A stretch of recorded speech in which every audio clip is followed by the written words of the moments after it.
Hello friends, I am Neeraj Rathod, ex-development officer LIC of India. Good news, exam season का पहला notification आ गया है।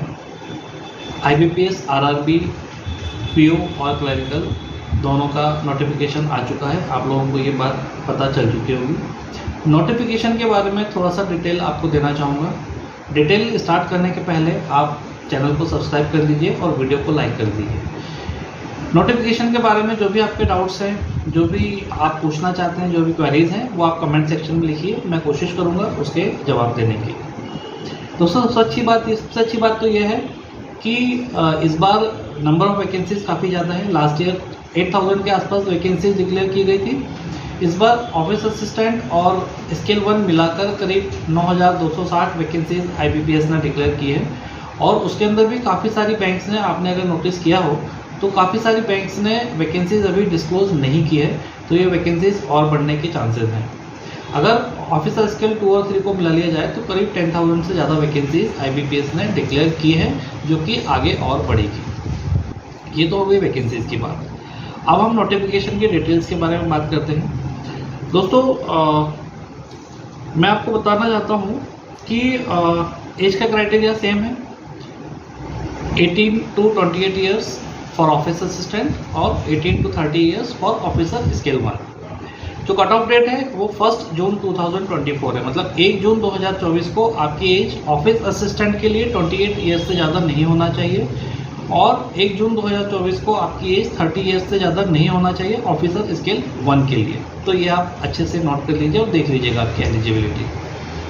जहाँ तक क्वालिफिकेशन की बात है, सेम रखा है, ग्रेजुएशन होना चाहिए, परसेंटेज का कोई रिक्वायरमेंट नहीं है।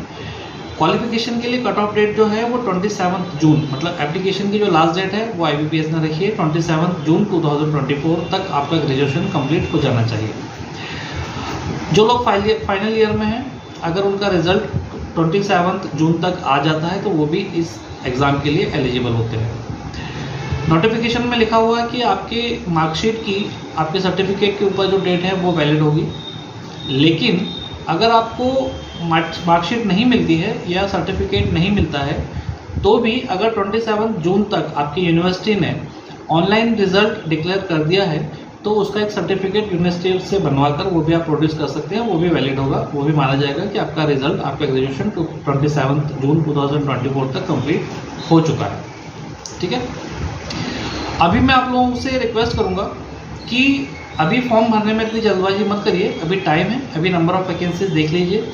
अभी मैं आपको बताऊंगा आगे आने वाले दिनों में कि किस स्टेट से अप्लाई करना आपके लिए ज़्यादा बेनिफिशियल रहेगा। वो कट ऑफ के ऊपर हम डिसाइड करेंगे और नंबर ऑफ वैकेंसीज के ऊपर हम डिसाइड करेंगे। एक छोटा सा चेंज ये हुआ है इस बार कि जो ऑफिशियल लैंग्वेज है वो पिछली बार तक 10th और 12th में अगर आपका वो लैंग्वेज का सब्जेक्ट आपने पढ़ा है तो आपको LPT देने की आवश्यकता नहीं होती थी। आप किसी भी स्टेट से अप्लाई कर सकते थे जहाँ की ऑफिशियल लैंग्वेज आपकी 10th और 12th की मार्कशीट में आपने पढ़ी है। इस बार चेंज ये हुआ है कि अगर 8th लेवल या उससे ऊपर के किसी भी क्लास में आपने वो लैंग्वेज पढ़ी है और वो लैंग्वेज आपकी मार्कशीट में है तो आपको LPT देने की आवश्यकता नहीं होगी। जो 10th और 12th में था वो अभी 8th कर दिया है, मतलब 8th स्टैंडर्ड या उससे ऊपर अगर आपने वो लैंग्वेज पढ़ी है, आपकी मार्कशीट में है, तो आपको LPT देने की आवश्यकता नहीं होगी।